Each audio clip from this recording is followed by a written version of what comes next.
Hi everyone, welcome to Gig Harbor, Washington, where the anchor all began. We are standing here in front of a net shed, and for those of you who don't know what a net shed is, our town is an old fishing community, and back in the day, the fishermen would come off the water and bring their boats in and bring their nets into these net sheds to be repaired and get equipped and just get a little rest off the water.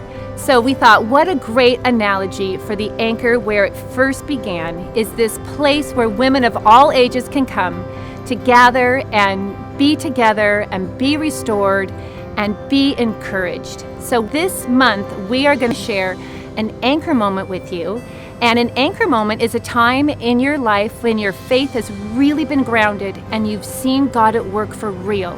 And we are thrilled that we are going to be able to share with you stories from women of all kinds of backgrounds and all ages, and our hope and prayer is that you would be encouraged.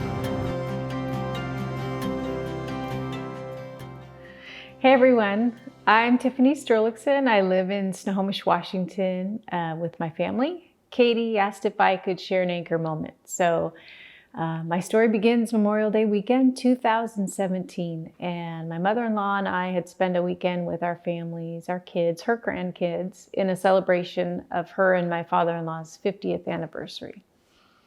The last day together, in a moment of spontaneity, she and I decided to take a quick ride on our mopeds up the island. Getting about 5 miles from her beach house, we turned around to head back. As we were riding with her in the lead, she headed into a hairpin corner when at the same time a speeding drunk driver crossed into our lane and, coming the other direction, in a split second hit her and killed her.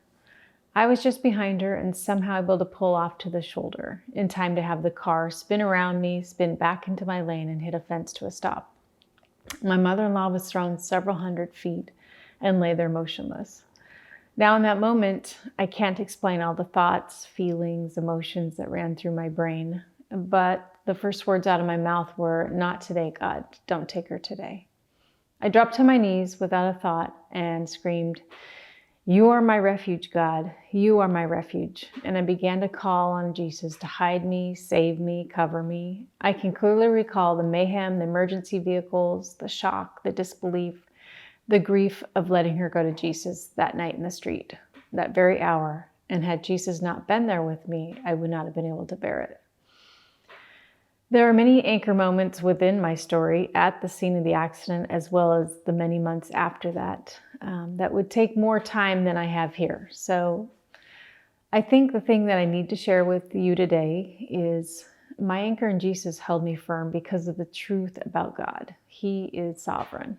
A truth that my husband reminded me of in the house the days after the accident, that we truly are, if we're truly going to live out our faith and what we believe to be true about God, then we have to trust in the fact that God knows when each of us are going to take our last breath, how it's going to happen, and He has the power to stop it and let it happen or not. Now, just not knowing that God is powerful and He has the final say doesn't really give anyone peace or hope until you have spent some time getting to know His full character, which is something that He has helped me to be an anchor in Jesus. Not only is He sovereign, but the Bible says He's good, He's loving, He's truthful, He's knowing, He holds the past, present, future, He's merciful, He's working all things for good, and so on.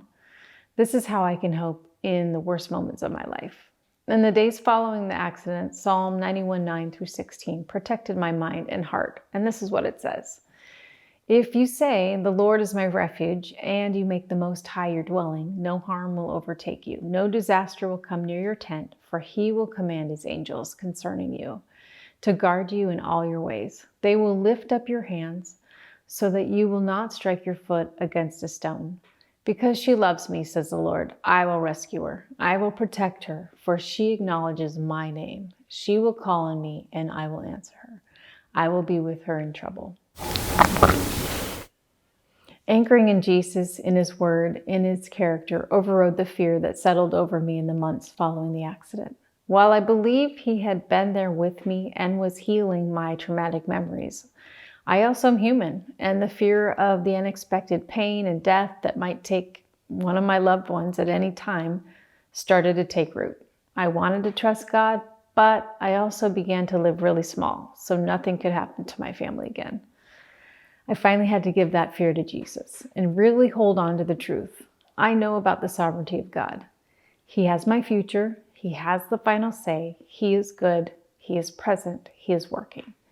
So let me ask you, what is it that you're going through right now that you really need to give up and have an anchor in Jesus about?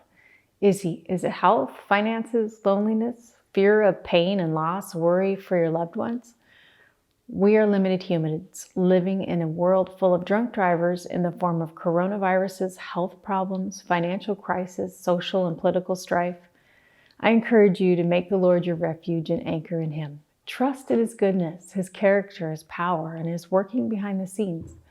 When I finally gave it all over to Jesus, He gave me real peace, hope in the future, and joy.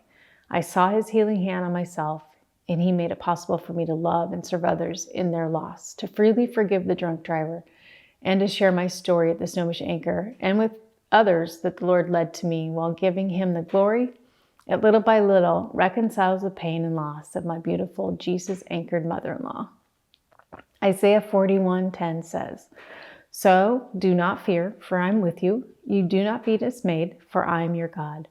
I will strengthen you and help you. I will uphold you with my righteous right hand."